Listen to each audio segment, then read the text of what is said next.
gentlemen, welcome to episode 34 of Kingdom of Kodiak. I'm Kodiak. With me today is Lord Squire Muse Spirit Paw. How are you doing? I'm doing good. How are you? I'm fantastic. All right. Let's not waste any time, Muse. Let's get to the bare necessities. Sorry, Sin. Excellent. How long has Muse been playing Amtgard? So I've been playing the game since I was 15. I am nearing the border of 35. So I want to say that I've been consistently playing about 19 years with some off and on position, but going on 19, almost 20 years. Fantastic. And how long have you been aware of Amtgard? So I was actually aware of Amtgard approximately 10 minutes before I started playing Amtgard. Okay. All right. That seems to be the story we keep hearing is I knew about it like this much before I started doing it. I walked into a library at high school and was going to play some Magic the Gathering and be a huge nerd. And I was a tattooed 15-year-old, and my parents were real cool with me. And they were like, go back to school. I was homeschooled. And I walked into the library to play Magic, and the guys that I was playing Magic with had this duct tape hammer that was just, this wide and almost as deep. And they had this thing on a stick, and I was like, that's really cool. What's that for? And the guy was like, I hit you with it. And I said, you hit me with it? And then he hit me with it. And I said, well, I want to hit you back. And he said, come to Amtgard on Saturday. And that's how I started playing Amtgard. Fantastic. Duct tape hammers. I thought it was going to be a new Magic the Gathering mechanic, and it turned out not to be. And it absolutely nothing to do with the game I was prepared for. Yeah, that's fantastic. How about Muse? Where's the persona of Muse come from? So, Muse is actually a separate persona than what he started from. I started the game under an alias of Valesfius. And I was going to be this assassin, and I was dark cloaked, and I was doing all this stuff, and I was having a good time with it. And I went to my first Harvest War, and I hung out a little bit with a guy named Squire Talil, rest in peace. And Talil took me out. We were doing all this role play stuff, and all these groups were having this war, and they were fighting and doing all this stuff. And Talil was really separated from that. And I was drawn to him because I was like, what are you doing? He said, well, I'm a monster, and I'm a witch, and I'm this, and I'm that. And I got this PVC walker with tennis balls on the bottom that I'm going to try to build, and all these things. And we're playing the game, and I died. And I came to Talil, and I said, well, I'm dead. And he goes, okay, well, Valespius is dead. Who's next? And it kind of struck me, and I was like, who is next? And I took a couple of weeks to think about it, and I said, you know what, Muse is next. And I went to the park, and I signed in as Muse and this new name, and I was going to restart all my credits, and I'm gonna do all this new D&D thing that the Amtgard was to me when I first started. I was really young, and so I didn't realize that the grind is real and you shouldn't do that. And so I was going to be Muse. And a friend of mine looked at me and he said, Muse, aren't those the daughters of a god? And I said, or their son? And he said, what will you do with that? And I said, I will be people's inspiration. And he said, what will you aspire to be? And 20 years later, I still don't have an answer. But I tried really hard to just inspire people to come to the game and have some fun or some sense of enjoyment with it. Okay. And, come out, play Amtgard, try it out, see who you are today and who you might be tomorrow. Okay. So still wanted to know who is Muse. I think you kind of answered that, but is there a more abstract answer to who is Muse? Muse is, in and of itself, the most abstract answer. Okay. I want to be inspiring, that it hints the name, but I want to inspire under all of its possible revelations. That somebody says, well, Muse, inspire me. And I'm like, well, what are you doing? And they're like, I'm drinking. And you're like, you're not drinking enough. And, I'm fighting. Well, you're not fighting hard enough. Well, I'm doing politics. And I said, why? And that's it. That's Muse. He's the inspiration behind everything that happens, even though he doesn't get the credit he deserves. I didn't say that, Rob. Wow. Well, first you take a shot at people who are in politics, and then you shoot a shot at your king. Well, Muse might be the next on the chopping block. I'm just saying. What would you say is the award or achievement you're most proud of receiving? Roses. Roses, period, in any order that I have received them. They are the definition of someone who has given up time of their own to create time for other players to enjoy the game. Whether it's someone who's picking up trash and cigarette butts, or someone who is providing services or food or security, it is the order I feel for myself and kind of for the majority, that it's the most pertinent order. It means that I love this so much that I'll give up what I'm doing to do something for you so you can love it just as much as I do. And it doesn't matter whether it was my first or the seventh that I'm working on. It just means that I've really tried to do something so other people can enjoy it. And that's really, really the order that speaks to me. Okay. I'm going to put you on a spot here because typically I don't ask questions in the bare necessities that deviate away from the bare necessities. But since you do have 6 roses, and this has become a conversation, we just had our end drain. Burning Lands is just about to have their end drain. How does someone escalate their work to that next order? Well, the best bit of advice that I was given was look at what the people around you are doing that have achieved beyond what you have achieved. Mm-hmm. So if I'm doing a lunch at Clan, or I'm picking up trash on my normal park days, no matter what I'm doing, I say, okay, well, I've achieved 6 based on these things. What does the guy at 7 have? And I look over and I say, okay, well, I see this guy doing, 2 lunches during this event, or I see him bringing extra canopies, or I see him going out of his way to provide transportation to people to the park every single week. And I say, okay, well, I've got to bring myself up to that. I have to do the same amount of things he's doing so that I can receive the same amount of recognition that he's doing. And that translates across all the orders of the game. If you're a serpent in the making and you go, look, I made a belt and I got to 4 and I can't beat this guy at 5 and he always beats me every tournament we do for serpents, and why not? Well, you need to look at him and go, well, what is he doing? Mm-hmm. And it may not be that he's making better belts. It may be that he's putting more heart into that belt, or he's providing more of a service with what he's building, or he's building something that goes to the group. And he's saying, here's a catapult. Not only did I build this amazing catapult, but I'm going to donate that to my group and say, look, this belongs to whoever's running the group, and you guys have this catapult forever. And you bring yourself up to that. If you're losing fights and you want to win more fights, you look at the guy who's winning and you go, well, how's he winning? Why is he winning consistently more than I am? Mm-hmm. And you bring yourself up to that level. So you try to learn from your peers. That's why we have a peer system.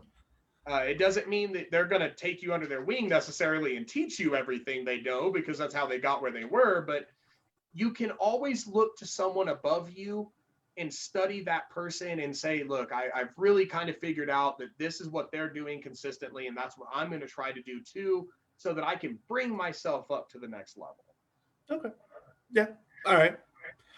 I didn't know if Muse had an additional inspirational step, but it sounds like the correct step is being spoken. It's the most correct step I can give. If I had to give an inspirational speech about it, what I would say is, you've never given your all.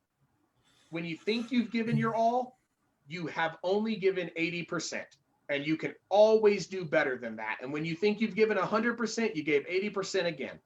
And you won't have given 100% until you no longer have to give anything. Okay.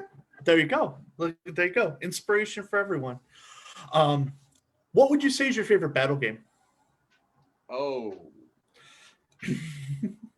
That's hard. I'm a huge battle gamer, just a huge battle gamer. I like all of them a lot. I'm a huge fan in small groups. I'm a huge fan of like CTF, Capture the Flag. Mm-hmm. In large groups, I'm a huge fan of whatever someone has dreamed of. If you can really bring something to me of a complex nature that requires a heavy level of competition, I'm going to adapt to it the best I can, and I'm going to stick with it all day until I've lost. Okay. That's my favorite, is Okay. just sheer complexity. So when we're in this massive complex game that you're adapting to, what's the primary class you're going to go to try to excel? I'm going to look for the underdog position. Where is the team the weakest at? And that's where I'm going to go and try to strengthen the team. If we're doing CTF, for instance, and I see that my team is heavily pushing and they're pushing and they're pushing and they want to get the bell, that's their goal, get the flag. The first thing I'm going to do is go, well, are we failing because we're not bringing enough to the table to fight back? Do I need to front line and fight? Or am I going to look at that and go, well, they're basically just running past us and taking the bell. So I'm going to go stand on the flag and make sure they can't just take that flag. I always look to the underdog position and then align to it immediately. So you're the fifth person in a D&D party. Every time. Every time. Every time. I'm the wizard who only took identify magic item. That speaks to me. I appreciate that. All right. Those are the bare necessities. Sorry, Sin. We're going to go to the 3 questions that the Kingdom of Kodiak viewers have made a staple to every episode. Starting with Kron, wanting to know about Sir Glenel's toaster and or soda maker. I'm not sure how to answer that. I just don't know what to say to that. I really don't know what to say to that. Okay. You put me in such a place that I feel uninformed. No, we're not moving from the spot. Sir Glenelf needs a toaster. Give us an answer. He gets a toaster. All right, fantastic. I guess I'm buying one. What color would he like? Oh, well, we haven't gotten any colors. That's something that's down the road. We haven't got there yet. We're still trying to figure out if he deserves a toaster. So far in 34 episodes, most people have said yes. Everyone deserves a toaster. Well, put that somewhere. Write that down somewhere. Everyone deserves a toaster. Anyways, Stillhat would like to know, what are your thoughts on bears? They're big. Most of them have hair, as far as I know, historically. Okay. And Stillhat would like to know, who is your favorite bear? Builda. It's wow. Stillhat, neither one of us got a point on that one. It's either Build-A-Bear or Dwayne The Rock Johnson. He would be my favorite bear. Oh, okay. Stillhat would also like to know, what are your thoughts on Dragonspine's mobile pool and or jacuzzi? Are you guys getting a mobile pool? I'm for that. We're shooting for it. I voted yes. That means I get to use it, right? Ooh, that I don't know if that's in there at all, but I mean, I wouldn't yes if I get to use it. Okay. All right. Little stipulation there. That's fine. That's fine. How do you feel about bears being in the jacuzzi or pool? I'm good with it. Okay. So that's probably going to get you closer to getting opportunities to use it if you let the bears in too. No, I'm good with that. Yeah. All right. Okay. That's fine. All right. All right. We'll talk to our people. We'll see what we can do. So far, the mobile jacuzzi or pool is just going to be attached to the back of one of Dom's imaginary trucks. And we're just... That's fine. Yeah. I support that. Okay. All right. So those are the common questions from the KOK viewers. Now we're going to go ahead and go into your categories. And for your categories, you got a lot of serious questions, and you also got some very personal questions. And I thought a very good way to divide them was your bureaucratical questions as the pen, and then your fighting company and questions of fighting the sword. Let's start with the pen. Cassie would like to know, what motivates you during these times? Well, when it comes to combative nature, the thing that it motivates me the most is that I hate to lose. And that's not a bad thing. I think a lot of people hate to lose, and I think a lot of people lose often. And I think that you have to be okay with losing because you have to learn something. So you can't learn if you don't lose. But what motivates me is a desire not to lose often. And since I want to win, I want to excel more often, I'm constantly trying to learn. I'm not trying to get stronger. I'm not trying to get faster. I'm not trying to get better. I'm trying to learn. And if I can learn something from every fight that I'm in, then I'm going to do better. And at times like this, where we're in a downtime and we're not doing a lot of combat, I try to motivate myself to say, okay, well, I know a lot of the guys at high tier are more physically fit, so I'm going to work out a little bit. I know a lot of those guys do more cardio than I do, so I'm going to run a little bit. I'm going to hit the track once a week. And it's really just to try to maintain a level of thought where I can say, look, there's always something to learn. There's never anything to lose from trying to do better. And I'm going to focus on just learning something, whether it's learning how to run a mile without breaking a sweat, or it's learning how to run a mile without dragging ass and having to catch my breath 3 times. I'm going to learn how to do something better than I did it yesterday. And that desire to learn is my motivation for almost everything. Fantastic. Okay. Stiletto would like to know, could you point to a single instance maybe, or a group of events that led to you becoming a lord? Yes. There was a single instance that led to that. Okay. Rob gave it to me. Okay. I didn't know it was going to happen. I still don't know why. I love him because he thought that I was deserving of the title. I wasn't even there when it happened. I was running IT in the background for Kaya at the time and working cameras, and it was said. And I heard that, and I looked at her, and she said, that happened. And I said, okay. Okay. That's the only instance I can point to that led to that. Okay. All right. Fair enough. Still would also like to know what award you would like to next achieve.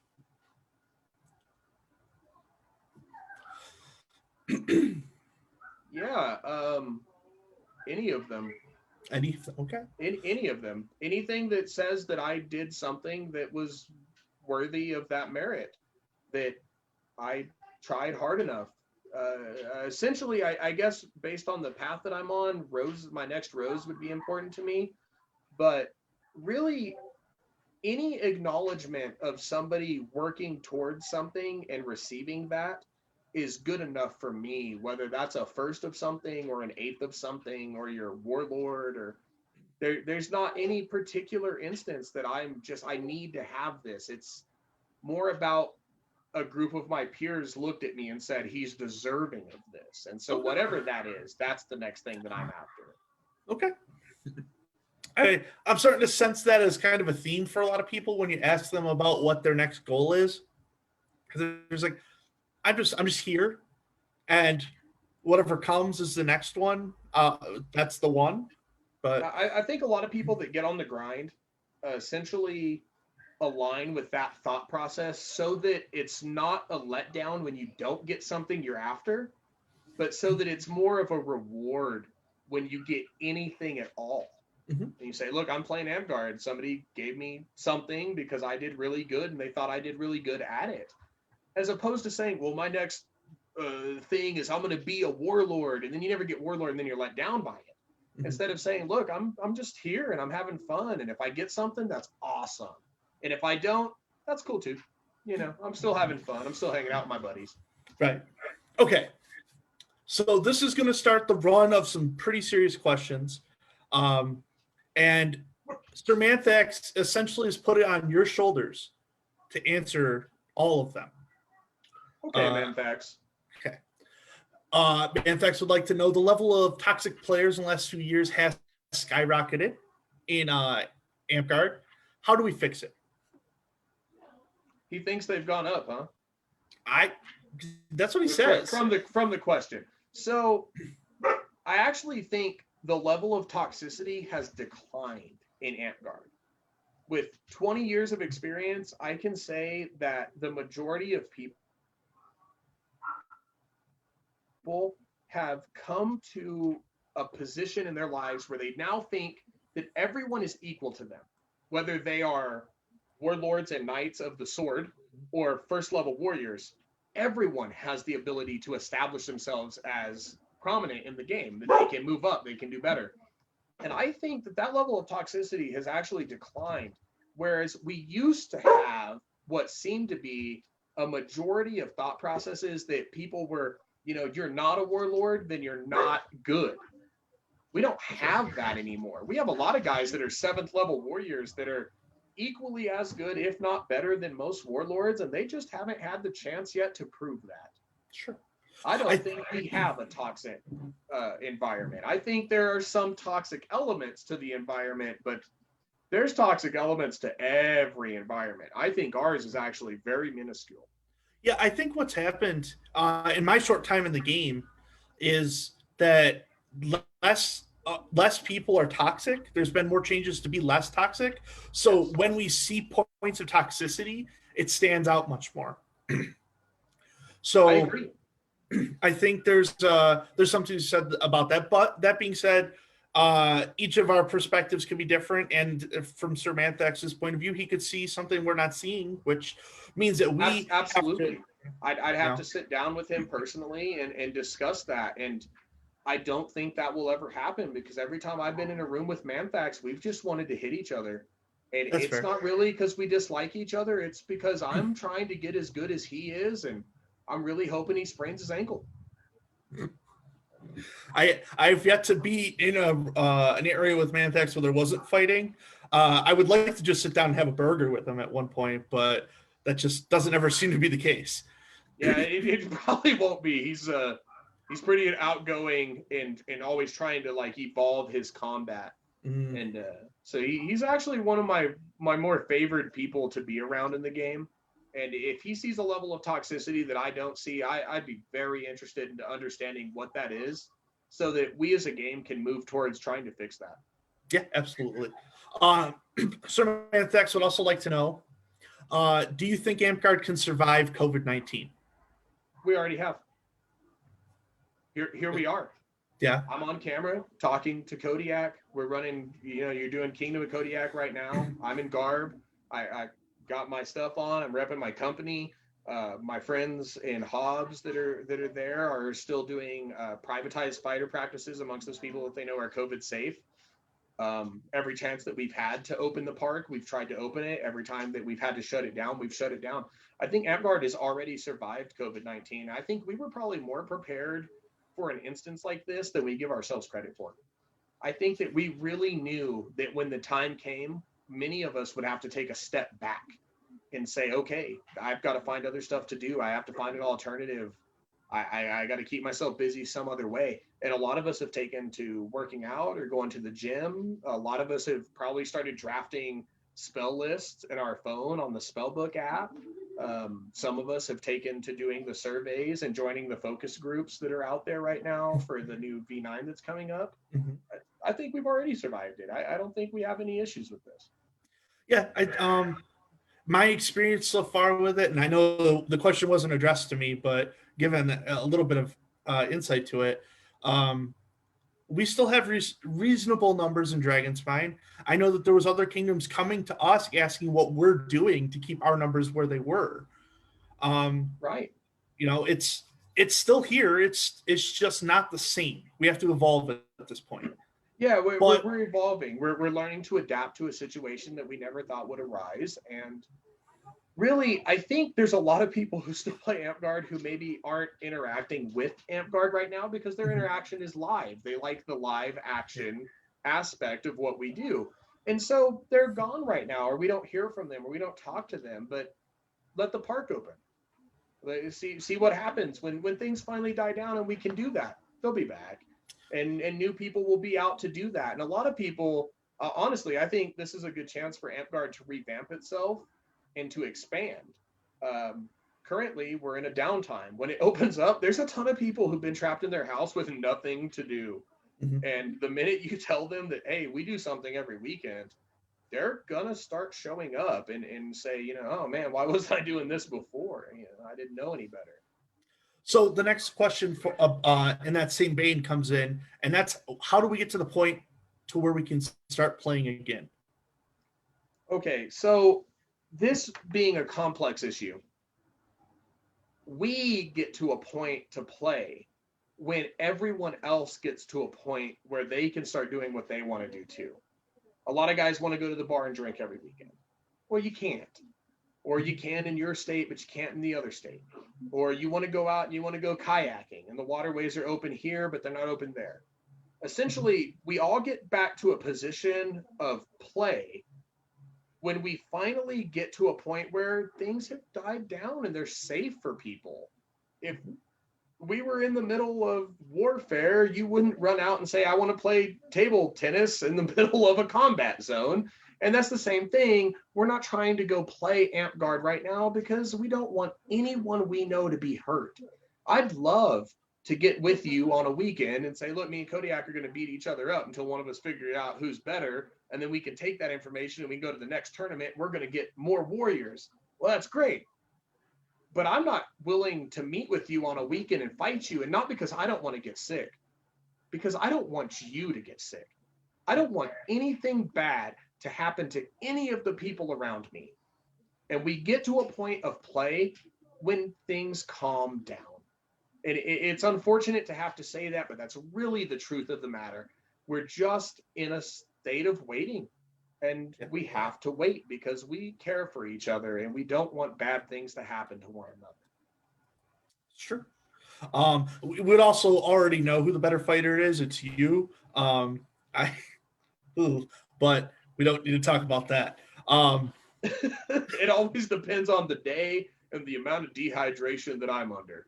Well, Kato would like to know, what would you give as advice to Parks to reinvigorate the sensation of Amp Guard when we can come back? Excellent. So that's a great question. I think the invigoration behind a park is based on the players that are at park. If you go out and you ask 100 people to come play Amp Guard and 99 of them say no and one guy says yes, you've already done good. So you say, okay, I got 1 out of 100.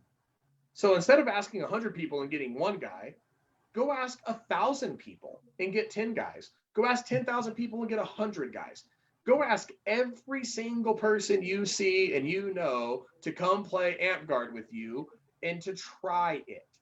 Maybe some of them stay, maybe some of them go, maybe it's not for everybody.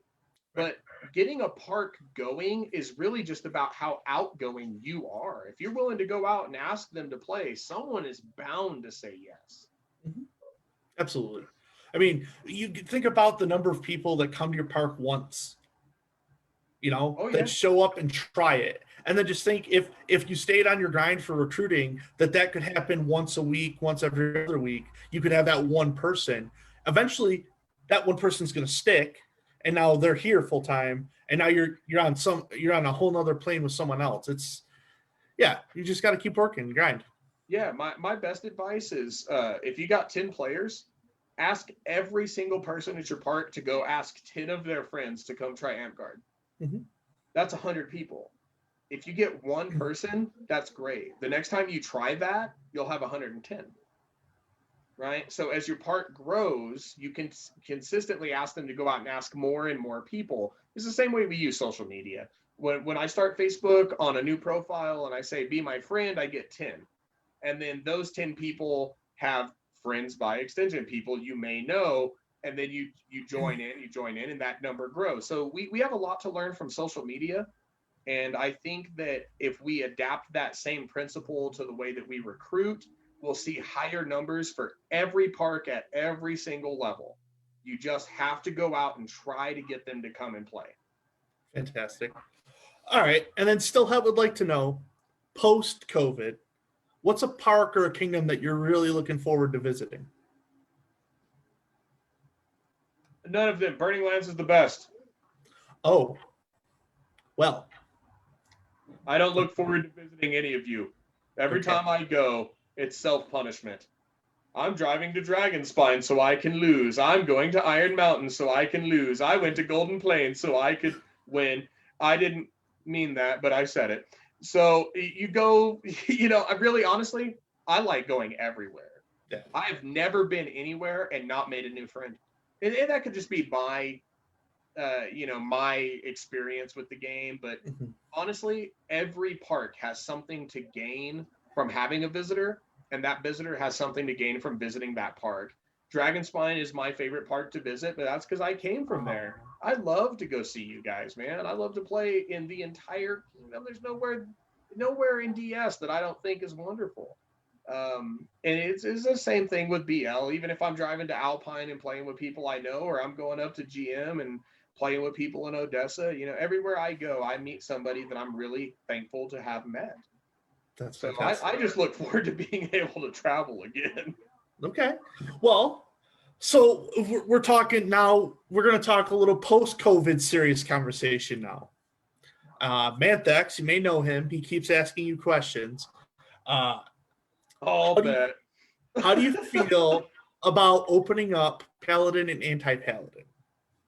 And do we respect, he wants to put it in the position of respect the old generation or give the new generation what they want. Man. Facts. Okay. Man. So, bear with me. This is going to get real heavy. Paladin and Anti-Paladin are classes designed for a battle game. There is no way to obtain knighthood in a battle game. So there should be no class, in my opinion, that is refused from a battle game. That meaning we should open Anti-Paladin and Paladin. Mm-hmm. However, I believe those classes should be renamed and that the words Paladin and Anti-Paladin should be solely for people who have obtained knighthood, almost like title. The reason for that is because the definition of Paladin or Anti-Paladin in and of itself is referring to nobility. Mm-hmm. There is no reason that the classes should be off limits, but those classes should be renamed before they are open to the general public to be played. There should not be a class that is refused from battle games for any reason, for any person. But titlements as such should be solely reserved for knighthood. This means I both agree and disagree with the statement. Okay. I told you it'd get weird and it would get heavy. Okay. We're gonna talk about there not being a way to get a belt from playing a battle game here in a minute. But okay. The safest answer you could have given in that instance about Paladin and Anti-Paladin is the answer you gave. Thank God. All right. So Devrick Stormcrest, friend of the show, brother of mine, would like to know, what is your general thoughts of knighthood throughout the game currently? Ask me that again. What are your current thoughts on knighthood? I reworded it.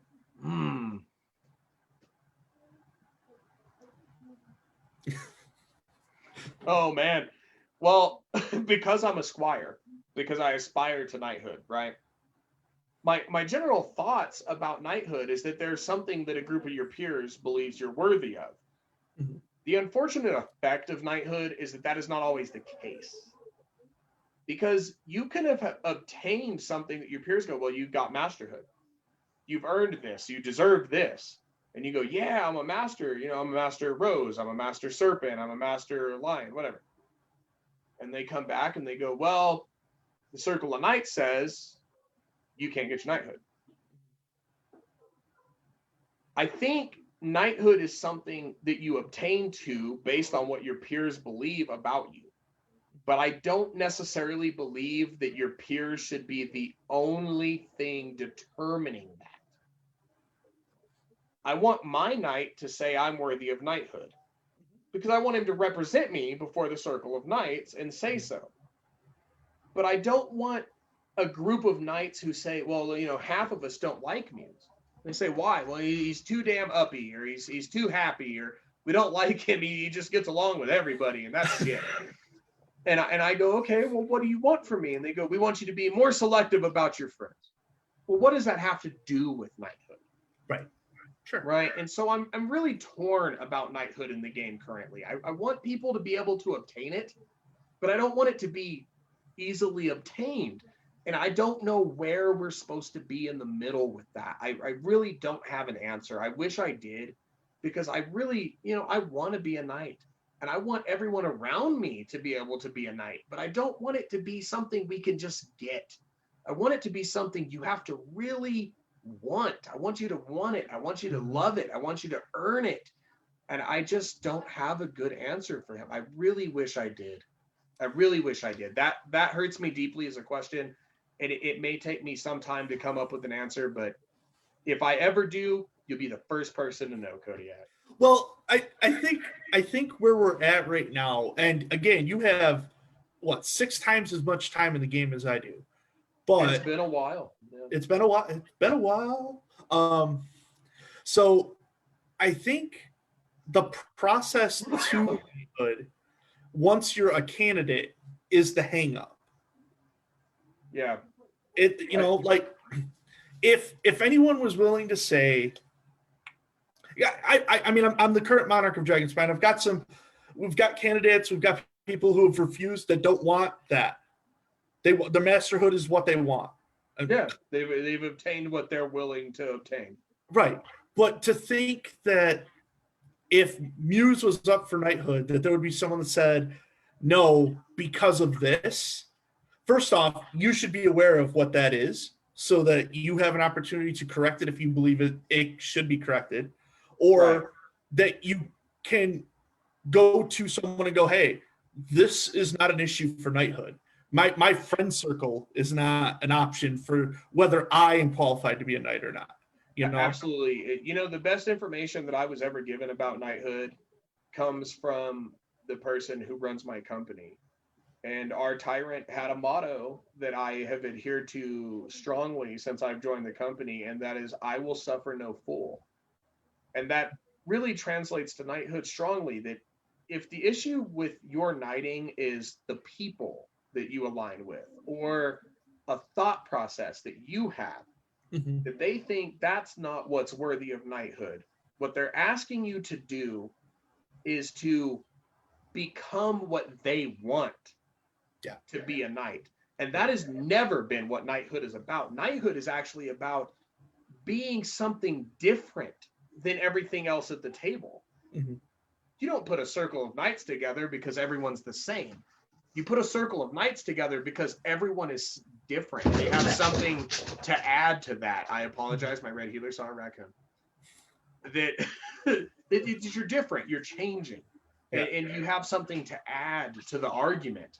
If everybody was the same, knighthood wouldn't be that hard to get, because you would just have to become what everyone else is. Right. And that's not what anybody wants knighthood to be.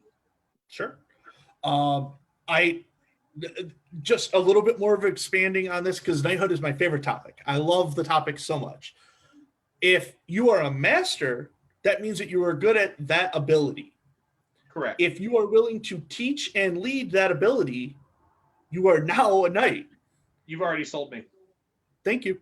Thank you. You already sold me. I in fact, so this was an argument I had about warlord, when somebody said, is there a difference between a warlord and a sword knight? And I said, yeah. And they said, what's that? I said, a warlord is really, really good at fighting. And they said, what's a sword knight? I said, he is really, really good at teaching you how to get really, really good at fighting. There it is. He's there to teach. Yeah, it should be the simple part of it. Is you get candidate comes before the circle. Are they did they meet the requirements to become a candidate for the Circle of Knights? Yes. Do they teach their craft? Yes. Guess what? That's 2 thumbs Congratulations. Up. Here's your belt. Yep. Honestly, I believe that we have very similar viewpoints on where knighthood should be. Yeah, I'm the new guy who just says a lot of stuff on camera, so whatever, but well, the good news is, between the two of us, the gap in playtime is huge. But the viewpoint stands to be the same. Yeah. So you have a guy who's 20 years in the game, just started his grind, and a guy who's relatively new compared to me, who's been on his grind, and we can both look at knighthood from a non-objective level where we're not knights. And we can say, well, what makes a knight? And we go, well, a guy who's willing to teach how to do something, and he's obtained his masterhood in it. Yeah. You know, and if we both think that, everything in between here and there is really what needs to be leveled out, that they need to go, okay, well, all of this needs to be pulled out, and you've earned your masterhood, and you're teaching your craft, and people are receptive to that, you're worthy of knighthood. But knighthood historically has always been given to people who are deserving of knighthood. And we, you know, and this is an unfortunate thing I'm going to say right now, and a lot of knights are not going to like me. There's a ton of you that wear white belts. I'm just going to get heavy on your channel real quick, so bear with me, dude. Okay. There's a ton of you that wear white belts and do not deserve them at all. You are closed-minded, selfish, greedy human beings, and you don't want other people to be as good as you are. And there's a ton of you who don't have white belts who deserve to have them, because all you have ever done is try to reach other people and bring them up to your level. That's what knighthood is, not what we see it as today. Fair enough. I thank you for having the courage to say that, because I feel like there's a lot of people that feel that way, that are willing to say it in closed doors. But for fear of being ostracized later on. You know, honestly, burn me at the stake, because I got nothing to gain. The belt's still red. As long as it's red, I'm willing to say anything. When it turns white, I'll be willing to say it more often, but I will be hated slightly more. So burn me now before the real fire, because if I ever obtain that white belt, I will be a target. I will be quick to be a target.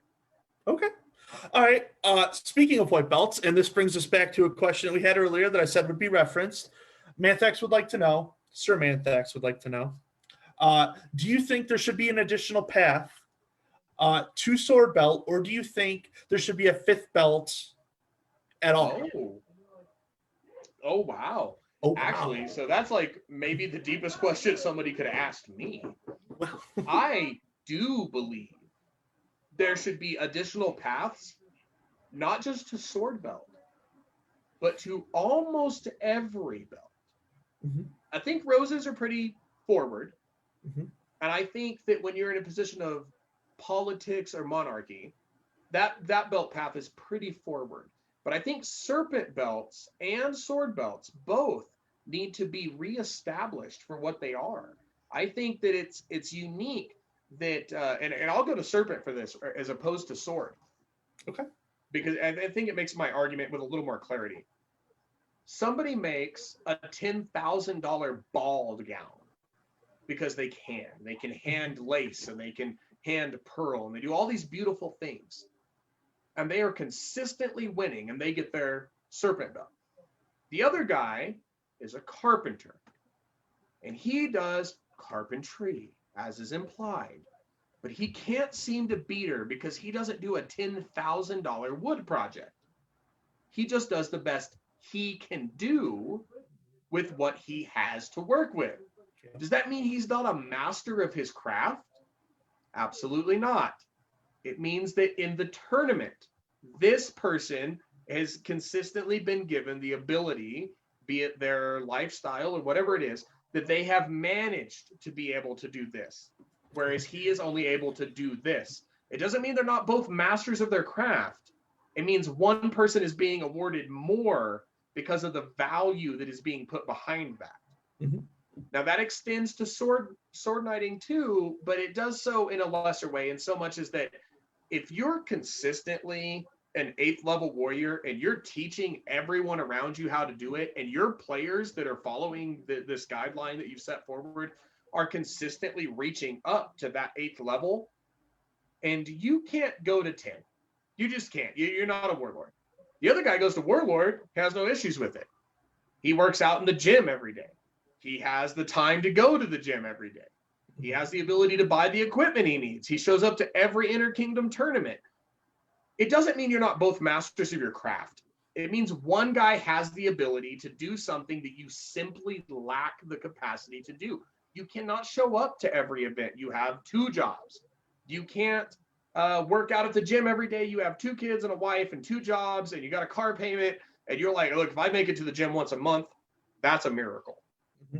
It doesn't mean you're not both equally as good. It's just one of you has had more of an opportunity to prove that than the other one.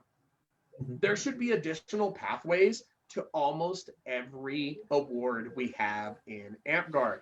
They're too cut and dry, and our awards are too general for them to be so cut and dry. Yeah. I want to get up on a soapbox here real quick because we did something cool last week at our coronation. We gave someone their 8th owl, and I know that's not masterhood or anything like that, but it's the highest owl level in Dragonspine currently. And also, it may be one of the first Dragonspine Owl Serpent Knights down the road. I'm calling you out, Kenjin, but awesome. I mean, that's super That's cool. Actually, that to me, that's exactly what I'm talking about. Well, I was ahead of you. I was doing it before you said it, so. Good. You're a good fucking person. Pardon my language, but I mean it. Kenjin's just an exceptional artist, and if you aren't willing to acknowledge it, then you're ignoring it. And right, so all right. So is there a 5th belt, or are we just talking about a different way to change to 4? I think the first thing we do is we reestablish what the belts are, so that we can determine how many pathways each belt needs. And then if it is needed, we add additional belts. And that doesn't just mean a 5th. That could mean a 5th, a 6th, a 7th, an 8th. I don't care. Okay. But we need to reestablish what the belt means before we can address anything beyond that. All right. You might know this person. Sir Smiley would like to know. I don't know that person. Oh, well. At all.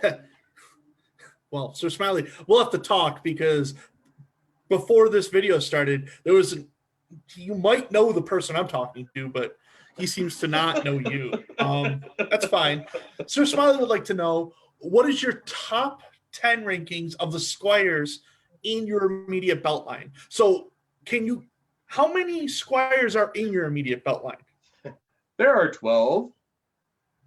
There are 12 of us. All right. So do you want to do a top 10, or do you want to do the 2 that don't make the top 10? Let's do the top 10. I'm actually more prepared for that. Okay. 1 through 5, Calfax. 5 through 10, me and Uther, but only because I haven't figured out how to murder Uther in his sleep. Okay. So what we're saying is, out of the 12 squires, a top 10 is filled with 3 people. 2, but he's still alive currently, so yes, 3. Okay. All right. Not to be morbid, but I will be replacing him soon. Who is your favorite squire brother or sister? That's a loaded question. Well, it was from Sir Smiley. There are 12 of us. Really? He asked that? Yeah. I choose the pamphlet. I choose the pamphlet, and he's not a squire. But I choose the pamphlet because if I choose any of the other 12, I'll have so much whiplash that it's Colin. I choose Colin. Colin is my favorite squire brother because he wouldn't dare have the audacity to ask these questions or expect an answer. Wow. I don't know what your relationship is to Sir Smiley, given that you don't know who he is, but as far as I have heard, is evil. Oh. He is a man of deceit, and he is only out to destroy good lives. Has a fantastic beard, though, or mustache, though. So I have heard this. Yes. Yes. Yeah. Makes good swords too. Check that out. Lady Stillhat would like to know, You've talked about it a little bit, so if you say no or nothing, I'm going to call you out on it. What's your long-term goals in AmpGuard, and what is your end game? Yeah, long-term goals, be amazing. End game, help everybody else be amazing. That's fair. Really my end game for AmpGuard Kodiak is to see more of us actually doing public works.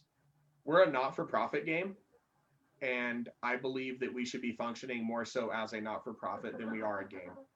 I love the game that we play, and I enjoy it every time that I play it.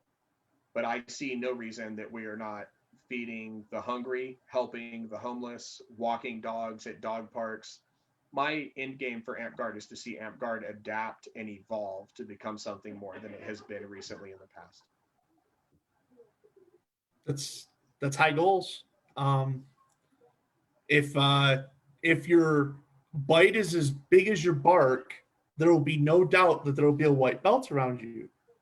I just hope there's some dog walking around me. Well, let's just get to the dog walking part. All right. So that was the pen. That was all the bureaucratical, kind of like paperworky, rules-based stuff. Let's get to the sword side of this. Okay. Still would like to know, without looking at your orc, how many Orders of the Warrior do you have? 4, 5. I have 5. 5. Yes, 5. 5. Thank you. You're welcome. I also knew that you had 6 roses too. It's my thing. Sir Mantax would like to know, who are the top 5 fighters that you like to fight and why? They don't have to be the best fighters that you fight, just the 5 that you have the most fun fighting. Excellent. That's a great question. So number 1 is Sir Monkey. Right off the bat, I will not debate whether he is the best or not the best. I think there are plenty of fighters that are better than he is. I think you can't have a better fighting experience than fighting Monkey on the field, especially in a 1v1 instance where you can really learn something from him. He is an incredibly gifted warlord, and he has a lot to bring to the game, and he's willing to teach if anybody's willing to approach him. My second favorite group of fighting participants would be Manthax. I enjoy fighting Manthax a lot. I think he is a fresh new look on combat. I enjoy to fight with him. He puts my skills to the test. He pushes me forward. 3, 4, and 5, I almost don't have an answer because it's anybody who is just better than me. I've had great experiences with Fenton. I've had a lot of good experiences with my knight, Smiley. He's just an amazing combatant. He has really, really good combative protocol. He knows where to stand, how to move, what position he should be in, what you can be doing to strengthening the position you are in. I enjoy fighting with these people. I had a lot of fun fighting with Rourke and Drew at the last clan that they both attended. I enjoyed both of those guys a lot. Pre them, I really enjoyed like Leaf when he was around. I enjoyed Potato a lot.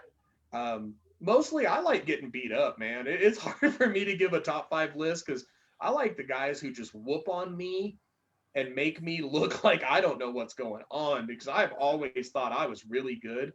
And when I'm losing fights, I am the happiest because I'm learning something, I love that.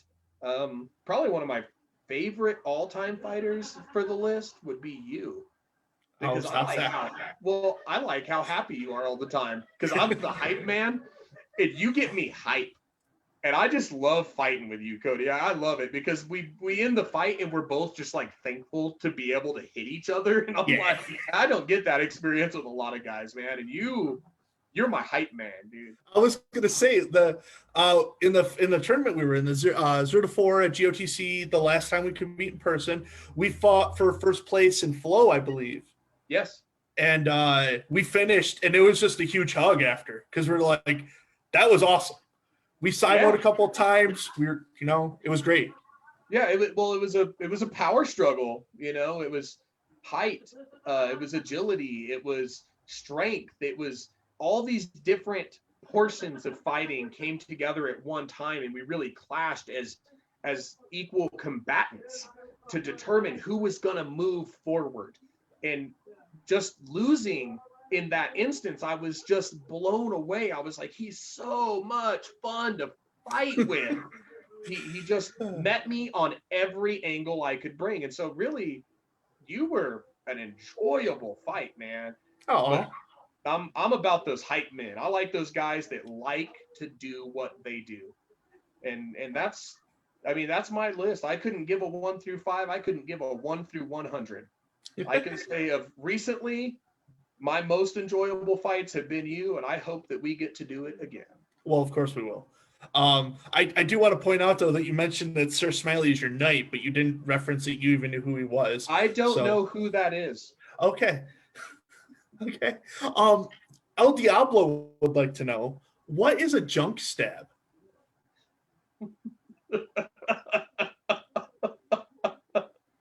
It is a garbage stab, hence the word junk and the word stab. It is garbage. It is when you dig in the trash pile as deep as you can to stab someone. It actually means something I'm not willing to reference on camera.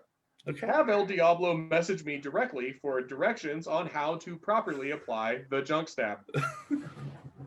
Well, she may be listening because she's got another question. El Diablo would like El Diablo would like to know, how long have you been with your fighting company?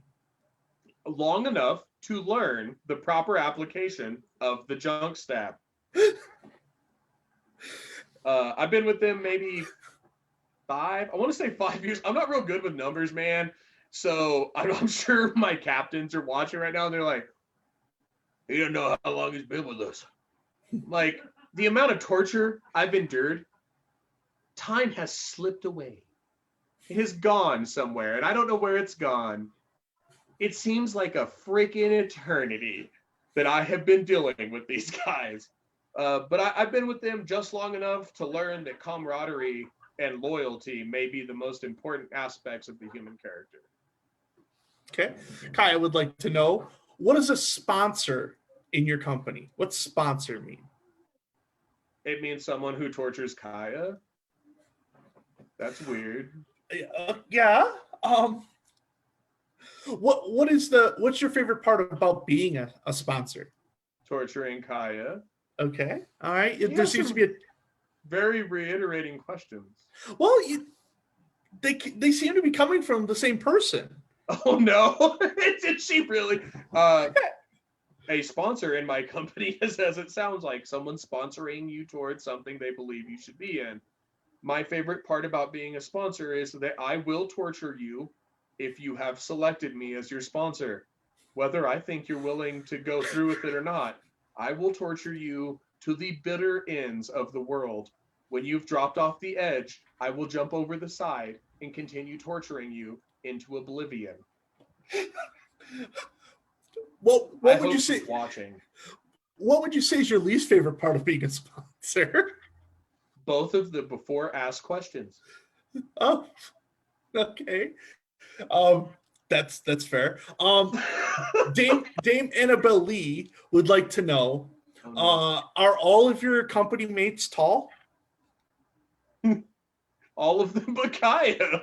No, not all of us are tall. The majority are actually. I'm one of the shorter guys in the company at 5'11". The majority of them are actually taller than I am. So I'm borderline 6 foot, and I look up to probably 70% of my company. I have to look up to speak to them. Okay. And what advice would you give to a new peon or potential future peon? Don't pick me. Okay. There are easier ways to get into this company. We don't mean half of the crap we say. That is it. Period. Just end of story. Don't do it. Just, if you're going to join, just like look for the nicest possible person and be like, I want to be under that guy, because all those other guys are just looking for someone to torment. And it's really, unfortunate, I guess, because we're like a great group of people until you give us any kind of control. And then we're just a terrible group of people. Just, Okay. there's better companies out there. That would be my best advice. You can do better than this. Wow. I've never heard anyone come on KOK and decruit for their group. I swear, if you're made for us, you're probably in. And if you're not, I can actually introduce you to people from other companies that I like a lot and considered heavily during my time of torture. There's plenty of alternatives. If you're just gung-ho set on Legion of the Cross, you need to come hang out with us for a whole night. And when you get sober in the morning, I want you to think about it again. That would be the best advice I can give. Fair enough. Fair enough. Sir Manthax would like to know, what are a few of the badass things you've witnessed in your time in Amtgard? 1, Sir Manthax. 2, Sir Manthax. 3, he doesn't get a third. I don't care if he's watching. He's only 1 and 2. The third most badass thing I have witnessed in Amtgard is literally Amtgard. This game is awesome. There is nothing about this game I don't enjoy. It is not about the coolest things I've seen. I've seen crossbows built out of 4x4s and spoons. I've seen water cannons built out of air compressors and PVC pipe. I've seen mazes built out of tarps, dragons built out of paper mache. I've seen people just take huge groups of people to go eat pizza at the end of the day because they want to. I've met people that I love. There's amazing things I've seen in Amtgard. Manthax is still 1 and 2, don't get me wrong. But the third coolest thing I've seen in Amtgard is freaking Amtgard, man. Like, look what we do. Like, this shit is awesome. There is nothing cooler than this. I'm going to call you on this one, though, because you said there's nothing in Amtgard that you don't like. So you're going to be running for office soon then, right? I hate politics. You caught me. You caught me. The least cool thing I've witnessed in Amtgard is politics. It's cool in its own way, and some people are made for that. They're not me, but they're cool with politics. Oh, okay. And Stillhat wants to narrow that down to not what is the most badass thing, but what is your favorite memory? Oh, wow. My favorite memory is actually the first time I woke up at Clan. I was a young man. I think in my brain, so I remember Sleepy Grass, but I don't really remember it. But I remember Bonito Lake, where we used to do Clan there. And I came out of my tent. I was a little guy, a little 4-pole tent and a little sleeping bag. And that was me and my wonky weapons. And I just remember waking up early and seeing dew on the grass and like fog from the cold rolling over the field and people walking around in their tunics and drums were still playing and fires were just dying down. And almost to this very day, I can smell, taste, and see the Amtgard dream when I think about that. It just was this amazing moment when I went from I play a game to I want to forever play a game. Mm-hmm. It became something real for me that I just didn't know existed. And the first time you wake up at an event is always going to be the greatest experience you've ever had. I can remember my first GOTC. I split a cabin with Jubei and Nikolai. I am so sorry.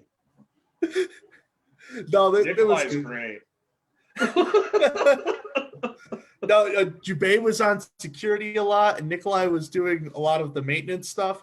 So I think I slept for a few hours in a row. Oh, and Dizzy was with us too. I love Diz. And it was after the first night where I was informed that it was my snoring that was a problem. I was like, oh, apologies. No, It was good. wasn't the radio or the well failing or Dizzy like having to run back and forth between his business and the cabin. It was you. Yeah, it was me. Good stuff. All right. Last serious topic before we get to the funny questions.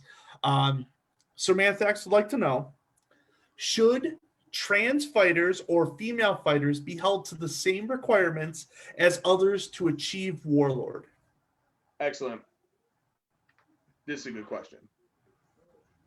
Trans fighters and female fighters should absolutely be held to the same standard. They should not absolutely be held to the same requirement.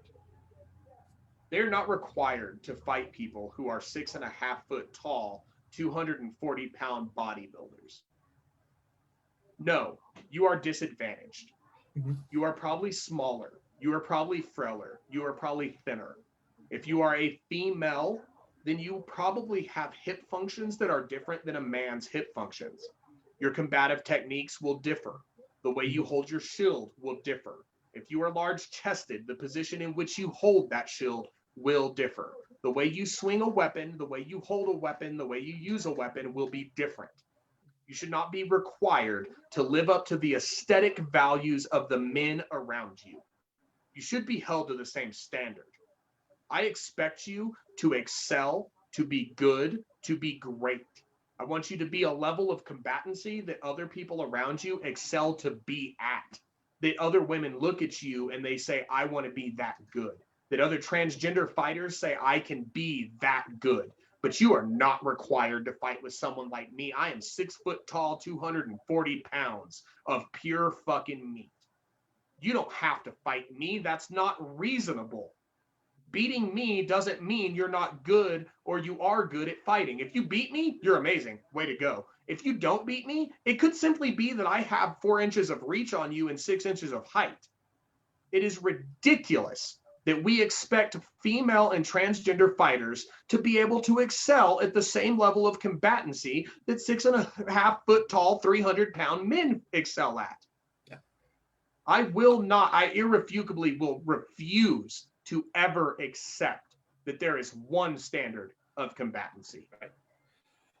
It's another opportunity for me to pat myself on the back. As a member of Dragon Spine, we passed an amendment that creates non-men and women tournaments, and with the idea that it would be held to the same standards, but allow for people of equal design to have an opportunity to fight. Right. Well, and bear with me, Kodiak, you're on the right path. If I saw a 5 foot tall guy that weighed 140 pounds fighting a 5 foot tall woman who weighed 140 pounds, I would expect the better fighter to come out on top. The majority of your high combatant fighters are male, over 6 foot tall, over 200 pounds. It's not to say shorter people can't excel. They have. We've seen that. But the majority is on the other bracket. So as opposed to separating male and female fighters, I would rather see weight classes. The downfall of that is if you have a 6'7", 400-pound guy, he's not going to have a lot of people to fight against to determine that he's the best 6'7", 400-pound guy. So weight classes aren't really applicable, but they make more sense. Holding women to the same standards that we hold men is difficult when you have a majority of your high combatant male fighters being over 6 foot and over 200 pounds, and you have these girls that come out, and there's nothing wrong with being a girl. But there is an obvious disadvantage to being 5 foot tall and 120 pounds against a guy who's 6.5 foot tall and 400 pounds. Mm-hmm. He's got more reach on you. He has more leverage. He has more height. He can just simply bully you with the sheer frame of his body. Now, enter a female fighter or a transgender fighter who is also 6'7" and 300 pounds. Fine. That's fine. But you're just not seeing that. We don't have the numbers to make that applicable. So since we can't have weight classes, we need to have sex division. Men that work this way and females that work this way, and that is simply the way it is. It's not because they're lesser or because they're better on either side. Right. You're warlord, you're a warlord. You're simply good. But I can't expect a 5 foot tall, 120-pound fighter to do as well as I do a 6 foot tall, 200-pound fighter. Yeah. Right. And that just scales upwards. I'm a little nervous about having weight classes, given that it would be me, Sir Sane, and Sir Manthax, and that would be my entire weight class. No, I love that. That means all three of you don't have to fight me. I'm good with it. Well, yeah, but that means I don't win another tournament ever. I never win a tournament. I shouldn't They're say bound ever. to retire, bro. Sir Manthax may be willing to put his age in the chat, but I am the same age as Sir Sane. So now that we've talked about a lot of different things, I want to go back to top 5 fighters. Mm-hmm. Can we add Sane? Yeah, absolutely. I want to add Sane. I want to add him 1 through 5, by the way. That is one of the most talented fucking sword knights I have ever fought against, bro. You can learn so much from him. And that carries on with most of the will, actually. So they are real good. As someone who gets to fight the wheel a lot, gets to fight Sir Sane specifically a lot, and he's always even keeled. So as someone who like is competitive enough to get emotional about it, seeing nothing from my opponent just gets me more upset. It's like, no, you should be in fear that someone is the same height as you and left-handed. Be scared of me. And he's just like, no. No. If I could have anybody teach me how to fight Flo, I would choose Sane. Yeah. He is amazingly talented, dude. Yep. He's real For good. sure. Not to go back so many questions, but I can't give enough credit to that company and to the Sword Knights that they have helped to found. They are profoundly good. Anatol is profoundly good. Kyle was profoundly good. Sane is profoundly good. They are literally amazing. And while I would never leave my company, there is no other company in the entire game of Amtgard I would have ever looked at than them. They are super, super talented. So, little quick story about last UTC with the wheel. I had no idea that Sir Anatol even knew what my real first name was, because that's just not out there. And I brought him his award that he received because they were dealing with the flood. Right. So I brought over his plaque, and I'm like, hey, Anatol, this was given to you. Sorry, I know you're busy and whatnot. And thanks, Chris. I appreciate you. And hold on. If you would have said thank you, Kodiak, I appreciate you, I would have been awestruck. But you somehow pulled out my first name too. How do you even know that? Yeah, right, exactly. So I was just like, okay. But they're super cool guys. Whenever you get a chance to fight them, you should. Absolutely. Yeah. Anyways, that is all of the serious questions. We have one category left, and those are the funny questions. We're going to start off with a barn burner here. Nikolai would like to know, how did you sleep last night? Mostly on my left side, a little on my right, but never on my stomach. Oh, look at you being able to not sleep on your stomach. Oh. Anyways, Stillhat would like to know, do you like dogs? Yes, I own 2 of them. Stillhat would like to follow up with, what is a bird? It has wings, it chirps, it lives in trees. Oh, Stillhat, it seems that Muse believes that birds are real. Are birds not real? Am I living a lie? You're going to stay tuned to figure that out. Stillhat would like to know, someone you've been giving a lot of praise to today, what is a Manthax? As the name implies, it is both a man and a fax. What's a thax? I think it's fax, but it's mispronounced. Oh, he's got a the little bit of a machine that list. makes the horrible noise and then gives you useless information on a piece of paper. I think that's. So you're implying that Sir Manthax is a guy who gives useless information on a piece of paper? Absolutely, yes. Okay. Okay. What Cato would like to know, why do you love Cato so much? And he specifically wants to point out, because he's a basic ginger. I love him because he's a basic ginger. Oh.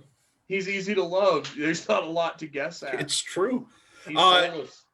Cato, I get to see Cato roughly once a year, and it's at GOTC. Year one, I felt that I built enough rapport to do some haggling behind the scenes. And year two, I helped set up the RP tent, and I was super happy because that means the RP tent was there. I was like, "Urgh!" And then I sat in the COM meeting. Oh, that's so sad. No, I love Cato. He's fantastic. But why? Why do we love Cato? It's the beard. It's the yeah. 100%. It's the same reason we like Smiley. He's got a mustache. If you cut that beard and that mustache off, both those guys go to 0. Oh man, this Kingdom of Kodiak is a facial hair centric dislike interview system. If you have facial hair, we're talking, ladies. That doesn't it doesn't mean anything. Better throw that in. You're about to upset a lot of people. Well, okay. Now, I didn't tell you this because I thought it would be funny. Inside of your category of funny, you have a subcategory called food, because you got 6 questions asked you about food. Holy shit. Okay. Okay. So Smiley would like to know, Thanksgiving is around the corner. Is it turkey or is it ham? Ham. It's ham. Sir Smiley asks, both, but it's ham. Sir Smiley asks, Thanksgiving is around the corner. Is it turkey or is it turkey? It's still ham. Oh, okay. I love ham too, but it's turkey for that day. Still, I would like to know, what is your favorite feast food? Turkey. You son of a bitch. Still, I would like to know, is a ravioli a boiled Pop-Tart? Yes, she is correct. The question implies she knew that was true. Well, Smiley would like to know, is a hot dog a sandwich? It depends on how it was brought to me. If it was on bread, it is a sandwich. Okay. What if the hot dog bun is separated at the divide point? Is that a sandwich? That's a cricket sandwich. Well, it's still a sandwich though, right? That is correct. Okay, because hot dog bun, if it breaks, you got a sandwich. Awesome. Correct. Last week on Kingdom of Kodiak, we figured out that soup is a cereal, or cereal is a soup. Does that mean that oatmeal is a stew? No, it's badly produced soup. Oh, okay. All right. That was from Deverick. Bess would like to know, cranberries, sweet potatoes, or green bean casserole? That sounds delicious. I'll be there on Thursday. So we're not going to pick one. We're just going to, thank you. He'll be making them all for me, yes. Okay. All right. And then the second to last question, cake or death? Death? The cake. I meant cake. And the last question from Stillhat, how do you think the interview went? Did you get the job? Ask me that again. How do you think the interview went? Did you get the job? Oh, it was horrible. Did anybody watch this? This was terrible. This is the worst thing ever happened. Why would Kodiak have made this decision? There's 14 Aren't you people his viewers? Could you not have suggested a better person for an interview than me? At all? Could you? The questions. Were you even there? Any of you? And yes, I got the job. Just so you know. But there was no one else here. That's different. He was the most qualified out of one person, so. That is, yes, exactly. All right, Muse. If you could just bear me real quick, I'm gonna make some announcements for the Dragonspine viewers, and then we'll get back to saying goodbye to you. Anyone, Dragonspine, this week will be week 1 of my second reign. We're going to be doing a meet and greet with the Monarchy team to discuss the things that are going to be going on.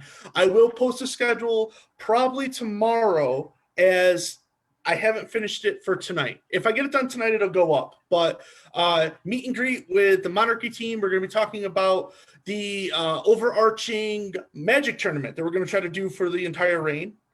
So keep your eyes on that.